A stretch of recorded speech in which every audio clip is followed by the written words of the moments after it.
Hey kids, it's Abingdon Fly here. Super exciting day for me today because would you believe this is the first time I've ever ridden a Kawasaki. This is the Kawasaki Versys 1000. Stick around, stay tuned, I'll tell you what I think of her.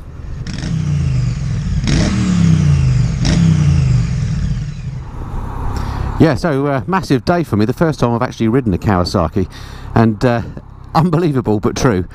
So thanks very much indeed to Blade Motorcycles here in Abingdon. Got a new dealership just opened up here, and they're a Kawasaki dealer as well as Ducati and all sorts of other things besides, so they very kindly offered to let me have a go on their bikes, so that's fantastic news for me, and hopefully you too, because it no longer means that Kawasaki's are struck from my portfolio, so to speak. So I don't know this area very well at all, so I'm not entirely sure where I'm going to go, but it's a lovely part of the world and a nice place to test a bike, so stick around and stay tuned. So you can get a feel for a bike pretty quickly, can't you, and what you think about it within, you know, literally the first 5 minutes of riding it. This bike is no different, and the thing about this bike that strikes me is it absolutely lovely smooth engine. I'm always well impressed with 4-cylinder engines because I don't own one myself. I'm used to riding twins, which by their very character tend to be a little bit lumpy. When I jump on a 4-cylinder machine, it just feels super smooth and creamy to me. I love that. Must get myself a 4-cylinder at some time. So anyway, that's not specific to the Versys 1000, but it's something that I like anyway. So what are the first things that strike me about the Versys then as a bike? Well, first thing is its comfort. Really lovely padded comfy wide seat on it, and it feels like you're kind of propped on top of the bike. It feels like a very wide bike when you're sat here. It's a lovely riding position, not unlike say a GS with nice wide handlebars, but the handlebars are a bit further back than I'm used to, but it makes for a very comfortable riding position. It's got these massive mirrors on here which look a bit odd, it has to be said, but they do an absolutely cracking job of giving you a view behind. No problem there, they're not vibrating or anything like that. And the first thing that surprised me about the bike is that when I looked up the specs when I knew that I was going to be doing this review, I thought that one, the bike was quite tall, and two, I thought the bike was quite heavy. Well, actually jumping on the bike, neither of those things strikes me. It feels quite light and flickable actually. I am used to riding big heavy bikes, but this one doesn't feel like a big heavy bike. And neither does it feel particularly tall. I'm not a tall fella, I'm only 5'8". And so sometimes some of these new big bikes make me feel a bit you know, nervous about getting on them, but this one, not at all. I can get my feet pretty well on the deck and you know, feel pretty confident on her instantly. Very comfortable bike to ride. So the 2017 Versys 1000 then has been updated from the bike when it first came out. I'm not sure when it first came on the scene, the Versys, but it always got great plaudits. There we go, an unrestricted area, or national speed limit I should say. Yeah, it's always had great plaudits, the bike. It's always been regarded as a good bike, but the looks of it previously were very quirky with the headlights that they used to have one above the other. It was a, well, let's face it was an ugly looking machine. But now what they've done is they've restyled the front end and it looks absolutely lovely. It now is really a handsome bike. So it competes with things like the Suzuki V-Strom 1000, which I rode a few months back and liked very much. So it's going to be interesting to see how this shapes up to that. Brakes on the bike seem really nice, work well. Clutch is lovely and light. Okay, let's get my feet on the deck and see where we're at then. Okay, so I'm on my tiptoes on both sides of the bike, but it doesn't feel top heavy or anything like that, and I feel perfectly, you know, safe. It doesn't feel like the bike's going to drop. Let's head down this way. Handles lovely in the corners. Gearbox is nice and smooth. No doubt that you're in gear. Haven't been getting any false neutrals or anything like that. Really easy bike to ride. What I like about this style of bike is they're kind of no nonsense. I mean, you don't buy these bikes if you want to go out and have massive thrills on the track or what have you, or if you want bragging rights down the pub. But you do buy them if you want a good, comfortable bike that's going to actually do a proper job of transport for you. This thing's got plenty of go, it seems, and it's comfortable. It's got this massive fairing at the front, a nice screen. You're well protected from the elements. If you want to do big miles, then this would be a great bike to do it, or indeed if you've got a reasonable length commute with maybe a bit of motorway thrown in, then you've got bags of grunt in this engine to allow you to do that. Talking about wind protection, this screen is adjustable manually. There are a couple of bits at the front that you undo and you just move the screen up and down. This is on its highest position at the moment, and just while we're on this slightly faster road, let me just feel where the wind is coming. It's way above my head. and I'm not getting any turbulent wind flow off there. So even though it looks like quite a small screen, for my height and with this particular helmet that I'm wearing, I'm not getting any terrible buffet or turbulence off the screen whatsoever. It might rarely be one of those bikes where you don't have to change the screen. And it's got a pretty big frontal area here. I feel cocooned in a bubble of calm. In fact, if I put the visor up, yeah, it's not, I'm not getting loads and loads of wind in the face. You could ride visor up pretty comfortably on this. But I don't know if you can hear me very well with the visor up, so I'll put it down. Alright, what I need to do is find an appropriate spot to show you around this beast and show you the job they've done on the styling rather, and talk you through the spec as usual. It's a business park here. Could be a likely spot to find somewhere I can do a little walk around. This engine is beautifully smooth, and I'm in 5th gear here doing 30, and there's just no, you know, it's not jumping around, snatching about, it's just not complaining. It's got so much grunt, you can just, you know, abuse the gearbox almost and just ride it in high gears and not have to keep working the box. Love that about these big bikes. Well, I think what I'll do is just go and park back on the side of that road as we came in. I think we'd probably do. Lovely and nimble on the corners. It really feels like a light bike actually on the corners. It isn't a light bike, but it's surprising how nice it feels in the corners. I guess the fact that it's a brand new machine doesn't hurt. Right, let's do a little U-ey here. Park up on that road. Nothing wrong with a turning circle. Feet up, U-turn, no problem. Right, let's just pull over here.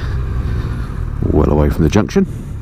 The instrument display is nice and clear, very simple, nothing much here, you know, complicated. Obviously you've got your fuel gauge, you've got a gear position indicator. The little screen down here shows you the power mode you're in. There are 2 riding modes, and also what traction control setting you've got. And then you've got your engine temperature and your speeds, nice and clear. Again, nothing there too complicated. Right, stand, quite flimsy, has to be said. Down we go. Alrighty, let's have a look around this machine in the ubiquitous Kawasaki green, but I think you'll agree she's a handsome looking bike now. Previously, when it had the lights one above the other, it really was an ugly duckling, but this thing now looks good. In terms of adjusting the screen, these are the little bits that you undo, and then it just goes down and up like that. So I'll just leave it in the upper position for now. But very easy. Obviously, you can't do it while you're riding the bike though. Alrighty, am I going to get killed here? No. Let me get the phone out in the usual way, and we'll go round, look at the bike, and I'll talk you through the spec. Okay, here we go then. So here she is, the Kawasaki Versys 1000. Lovely looking machine. It just looks purposeful, I think. You certainly couldn't call this an ugly duckling anymore. I think they've done a top job. Okay, so to the spec then of this bike. It's, as I say, an inline 4 engine. It's 1043cc, putting out 88.2 kilowatts of power at 9,000 RPM. I don't know what that means either, so I had to look it up. It's 118 brake horsepower. So, pretty pokey engine actually. No lack of power there for motorway cruising. Torque-wise, 75 foot-pounds of torque at 7,500 RPM, so in the usable range. Brakes, we've got 4-pot calipers on the front. These are Takiko brakes on pretty fancy looking wavy discs. They work absolutely fine. Suspension, 43mm inverted forks with preload and damping adjustment. The rear actually has a remote adjuster for preload. Just wait for these vehicles to pass so I don't get killed. And we can have a look at that. There we go. There's the remote adjuster for preload on the back. It just makes things nice and easy. If you're going to have a pillion, you can sort that out. Okay, just lift the old visor. Okay, seat height, as I mentioned, it's quite tall, 840mm, but it doesn't feel tall when you're on it. I think the front end here is quite well sculpted, so you can get your feet pretty well on the deck. As I say, I'm not a tall fella, and I'm not having problems with the height of the bike at all. And it's a lovely, lovely comfy seat, that. Weight, 250 kilograms curb mass. So when they say that, I think they're basically saying that's wet. So 250 kilograms wet actually makes it okay. It's not a light bike, but it's not hugely heavy either, and it doesn't feel heavy, as I say. The tank on here, again, one of the things they've redesigned, looks nice on here with the 2 colour scheme. 21 litres, so pretty good size tank. I read an MCN review, they were getting 44 miles per gallon out of it, which doesn't sound that good, but nonetheless, still a fair range, I think. Electronics wise, say, fairly simple bike. It's got ABS and 3-stage traction control, which you can turn off if you so desire, although why you want to do that I don't know. And then price wise, she starts at £10,299, or for the SE model it comes in at £10,499, and you can get her in the Kawasaki green, black or red, although in this case I think the green looks pretty good.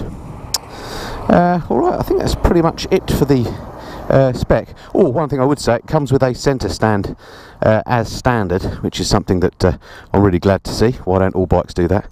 And I mentioned that the clutch was very light. It has an assist and slipper clutch as standard.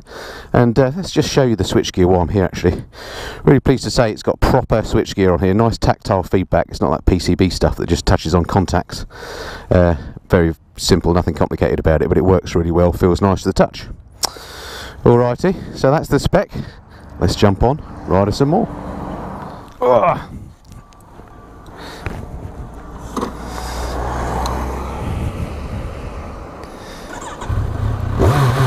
Okay, lovely. Sounds lovely, this particular bike. Notice it's got an acro can on this one as well, which I assume is aftermarket. I'll check that, but has got a nice sound about it. Right, nothing behind. Beautifully smooth to ride this bike. Not to go on about 4-cylinder bikes, but there is something to be said for them. They sound lovely and they ride lovely. Alrighty, so there's lots to like about this bike as a workhorse.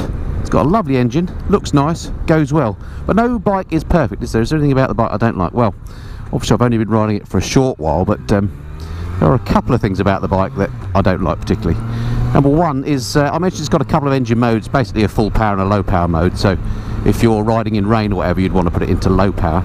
And to change those modes, you use this button here, marked cell, and it's a bit of a faff to use that. You have to hold the cell button down until you get a flashing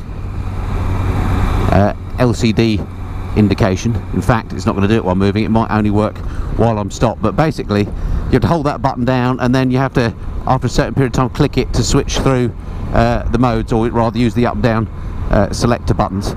And these up and down buttons here basically are just replicated here as well, so you could use those as well if you want to. Anyway, all I'm saying is this button here feels a little bit like an afterthought, as it's a copy of that, and it's a little bit of a faff to actually use that, so as I've just demonstrated. So that's one thing I'm not so keen. It's not super intuitive, if you like, the way that you change the engine modes on it. But to be fair, that's a very small gripe. If you're like me, I mean, I'm lucky enough to own a few bikes with engine modes on. I tend to set and forget. I very rarely change them. So once the bike's set up, you're not doing that a lot, so that's certainly not a deal breaker. And the other thing I'm not so keen on, again, this is a minor point, it's really just a niggle that upsets me rather than being something serious, is I noticed that when you're riding the bike, the headlights, you only get one headlight on.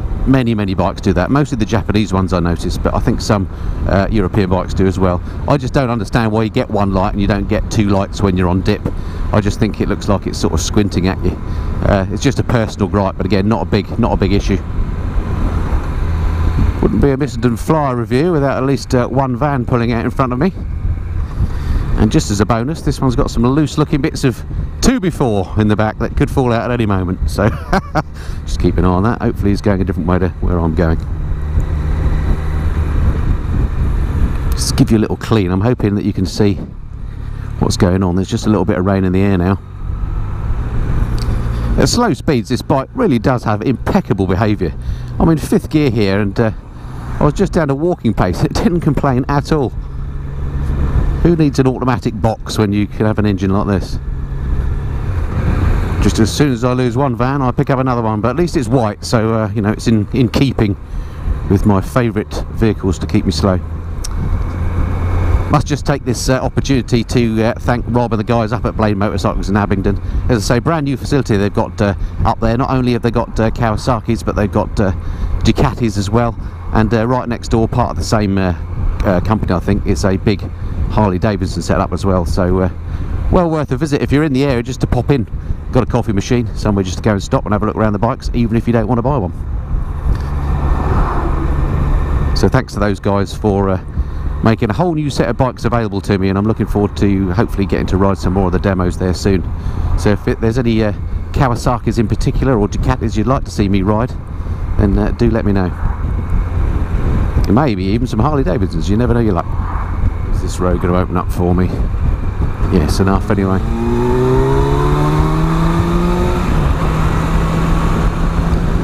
So there's certainly no issues when it comes to overtaking on this bike. Loads of go. She sounds lovely as well. Very, very nice. So to summarise there, what are my sort of closing thoughts on the Versys 1000, and how does she compare to the V-Strom? Well, the V-Strom, which is a very similar bike, I liked very much, but I think the Versys actually has it on looks for me, and also on handling. The Versys, to me, feels a lighter bike, more nimble. I think out of the two, I'd be tempted to go for the Versys. But generally the bike, what do I think of her? Well, as I said, I like it. For what it is, it's not pretending to be an exotic sports bike or anything like that. It's an all-rounder, and these are bikes that often people think of as boring, and it's doing it a disservice, because this isn't a boring bike. It's really nimble and nice to ride, but it's also super comfortable. You could ride this all day long. It's got lots of good protection. You're not in wind buffet. You've got that great slipper clutch as well. It's really light to use. The gearbox is lovely. The mirrors work an absolute treat. No vibration at speed, and you can see well, they're massive mirrors. Yeah, all round, the seat's very comfortable as well, and the weight is not an issue. Don't be put off by the fact that it says that it's 250 grams ready to ride. It doesn't feel like a heavy bike when you're on it, and you can get your feet on the deck as well. So yeah, really not much not to like about the bike, other than those two little niggles I have about the controls being a little bit fiddly to change between engine modes, but then you don't do that very often, and a bit of a whinge about that front light. But there's so much good about this bike that they shouldn't get in the way. If you're in the market for a great all-rounder to get you to work and to do a bit of fun at the weekends, then definitely check these out. Compare it against the V-Strom and see what you think. But yeah, I think for now the Versys 1000 is probably my favourite bike in this category. Okay, I hope that's been of some interest to you. If it's the first time you've been along to the channel, then thanks very much for watching. It'd be great to have you subscribe. I don't just do bike reviews, but I do how-tos and product reviews as well as trips and tours and all sorts of other stuff. So it'd be great to have you subscribe, and that way you won't miss anything else in the future. Alright, that's it for now. Look forward to speaking to you next time. Until then, this has been the Missenden Flyer. Cheerio.